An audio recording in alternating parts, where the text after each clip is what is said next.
So hello and welcome back. आज की class में हम पढ़ने वाले हैं इस चैप्टर के रिमेनिंग टॉपिक्स जो कि कुछ बचते हैं। सबसे पहला उसमें है image formation in case of concave lens. Concave lens के केस में किस तरह से इमेज बनती है, सबसे पहले आज हम इसके बारे में डिस्कस करेंगे। फिर हम बात करेंगे साइन कन्वेंशन फॉर लेंस क्या होता है। हमने मिरर की बात कर ली थी, अब हम लेंस की बात करेंगे कि यहाँ पर क्या होता है। उसके बाद हम बात करेंगे लेंस फॉर्मूला क्या चीज़ है, और फिर मैं आपको बताऊंगा पावर ऑफ लेंस क्या होता है।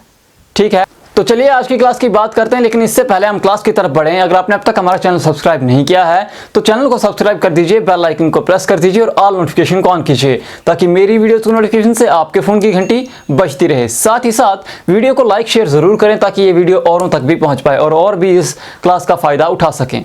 तो चलिए आज की क्लास की हम बात करते हैं। अब पहला जो टॉपिक है हमारा वो image formation in case of concave lens है, यानी कनकेव लेंस के केस में इमेज कैसे बनती है। हमने कन्वेक्स लेंस की बात पिछली क्लास में की थी। जिसने क्लास मिस की है लिंक से आप जाकर देख लेना। लिंक्स में आपको सभी वीडियोस के जो प्रीवियस हैं उनके दे दूंगा, आप वहां से जाकर उनको देख सकते हैं। पूरा चैप्टर जो है हमने कवर कर दिया, ये हमारा लास्ट टॉपिक है इस पर। तो कैसे बनती है, वहां पर 6 केसेस थे, यहां पर 2 केसेस हैं। पहला केस यहां पर है जब ऑब्जेक्ट इन्फिनिटी पे होता है, यानी जब इनफाइनाइट डिस्टेंस पे होता है। उस केस में इमेज बनती है हमारे f1 फोकस पे। मैंने आपको बताया था कि लेंस में 2 फोकस होते हैं, एक होता है f1 और दूसरा होता है f2। हमारे जो पहला फोकस है प्रिंसिपल फोकस f1, वहां पर इमेज बनेगी। इमेज इरेक्ट होगी, वर्चुअल होगी एंड हाईली डिमिनिश्ड होगी, मतलब हम कहेंगे पॉइंट साइज इमेज होगी। ठीक है। दूसरा केस है जब ऑब्जेक्ट एक फिनाइट डिस्टेंस पे होगा between optical centre and infinity, एक डेफिनेट डिस्टेंस पे होगा। उस टाइम पे इमेज कहां बनेगी, इमेज बनेगी between optical centre and principal focus. यहां पर देख लो, optical centre and principal focus f1, इसके बीच में इमेज बनेगी।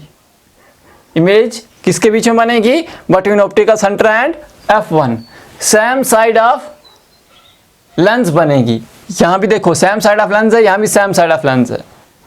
वहां पर क्या होता था generally, other side of lens, यानी कि जिस ऑब्जेक्ट है उस साइड इमेज नहीं बनती थी, इमेज दूसरी साइड बनती थी। लेकिन यहां पर कहां बन रही है, सेम साइड ऑफ लेंस बन रही है। इमेज यहां पर भी वर्चुअल होगी, इरेक्ट होगी और डिमिनिश्ड होगी, लेकिन यहां हाईली डिमिनिश्ड नहीं होगी, यहां पे डिमिनिश्ड होगी, साइज छोटा होगा। यहाँ पर तो पॉइंट साइज है, वहां पर उतना छोटी नहीं होगी, लेकिन पॉइंट साइज से बड़ी होगी, मतलब लेकिन डिमिनिश्ड ही होगी, छोटी ही होगी ऑब्जेक्ट से। अब साइन कन्वेंशन फॉर लेंस क्या है। साइन कन्वेंशन फॉर लेंस वैसे ही है जैसे मिरर के लिए है।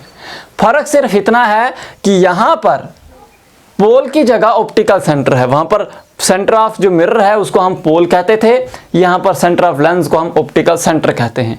बस इतना सा फर्क है, बाकी सेम ही है। ठीक है। बाकी देखो कन्वेक्स लेंस के लिए जो फोकल लेंथ है उसको हम पॉजिटिव लिखते हैं, वहां पर भी जैसे कन्वेक्स मिरर के लिए पॉजिटिव लिखते थे, यहां पर लेंस के लिए पॉजिटिव लिखते हैं। कनकेव लेंस के लिए नेगेटिव लिखते हैं जैसे वहां पर था। ठीक है। अब हमारा जो अगला टॉपिक है वो है लेंस फॉर्मूला।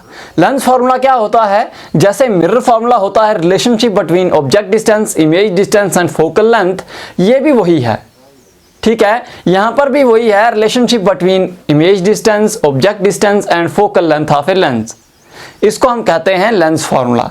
वहां पर एक चीज होती थी, वहां पर होता था ये 1/v + 1/u = 1/f। ये है मिरर फॉर्मूला। यहां पर इस प्लस की जगह लगता है माइनस। ये मिरर फॉर्मूला है, लेंस फॉर्मूला ये है, ये लेंस फॉर्मूला है। ठीक है। अब मैग्निफिकेशन की जहां तक बात है, ये भी वैसे ही है, यानी कितनी इमेज मैग्नीफाई हुई है उसको हम कहते हैं मैग्निफिकेशन। ठीक है। अब वहां पर क्या था, वहां पर अब इसके 2 डेफिनेशन थे। एक था height of image, ratio of height of image to height of object, यानी हाइट ऑफ इमेज hi मान लेते हैं इसको, और हाइट ऑफ ऑब्जेक्ट ho। ये सेम है दोनों केसेस में, मिरर के केस में भी एंड लेंस के केस में भी, हाइट ऑफ इमेज बटा हाइट ऑफ ऑब्जेक्ट, इससे मैग्निफिकेशन निकलती है। दूसरा था इमेज डिस्टेंस बटा ऑब्जेक्ट डिस्टेंस। ठीक है, ये था यानी कि V/U। लेकिन मिरर के केस में ये नेगेटिव होता था, यहां पर नेगेटिव साइन लगता था। लेंस के केस में ऐसा नहीं होता है, लेंस के केस में होता है ये लेंस का मैग्निफिकेशन है, ठीक है। लेंस के केस में ये फॉर्मूला ऐसे लिखा जाता है। अब हमारा जो नेक्स्ट टॉपिक है वो है पावर ऑफ लेंस। अब पावर ऑफ लेंस क्या चीज होती है? पावर ऑफ लेंस का मतलब है ability of lens to converge और diverge light rays falling on it.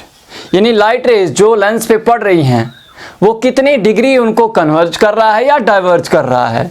अगर कन्वेक्स लेंस है तो वो कन्वर्ज करेगा, कनकेव लेंस है तो वो डाइवर्ज करेगा। ये डिपेंड करता है फोकल लेंथ ऑफ लेंस पे, ठीक है। क्या पावर जो है वो डिपेंड करता है फोकल लेंथ ऑफ लेंस पे, क्योंकि पावर ऑफ लेंस होता है reciprocal of its focal length. Power of lens होता है reciprocal of its focal length. इसको मीटर्स में नापा जाता है। इसका ऐसा यूनिट जो है वो डायोप्टर है, और इसको नापने के लिए डायोप्टर मीटर जो है उसका इस्तेमाल किया जाता है। इंस्ट्रूमेंट जो यूज होता है उसका नाम होता है डायोप्टर मीटर। जितनी कम फोकल लेंथ होगी उतना ज्यादा पावर होगा। अब देखो ये इनवर्सली प्रोपोर्शनल है ना, फोकल लेंथ के इनवर्सली प्रोपोर्शनल है पावर, ठीक है। अब देखो power of lens inversely proportional to focal length. जितनी कम फोकल लेंथ होगी उतनी ज्यादा पावर होगी, जितनी ज्यादा फोकल लेंथ होगी उतनी कम पावर होगी। अब ये जो पावर ऑफ लेंस है वो नेगेटिव होता है फॉर कनकेव लेंस, क्योंकि फोकल लेंथ जो है वो नेगेटिव होती है फॉर कनकेव लेंस। तो power of lens is negative for concave lens, और ये पॉजिटिव होती है फॉर कन्वेक्स लेंस, ठीक है। ये पावर ऑफ लेंस के बारे में हो गया। आज की क्लास में इतना ही, लेकिन जाने से पहले वीडियो को लाइक कीजिए, कमेंट कीजिए, शेयर कीजिए, ताकि ज़्यादा से ज़्यादा लोगों तक ये वीडियो पहुंच पाए। साथ ही साथ चैनल को सब्सक्राइब जरूर कीजिए, क्योंकि आपने अब तक चैनल को सब्सक्राइब नहीं किया है। तो फिलहाल अभी के लिए अलविदा, फिर मिलता हूँ एक नई वीडियो में, तब हम इसकी एक्सरसाइज शुरू करेंगे। फिलहाल अभी के लिए अलविदा।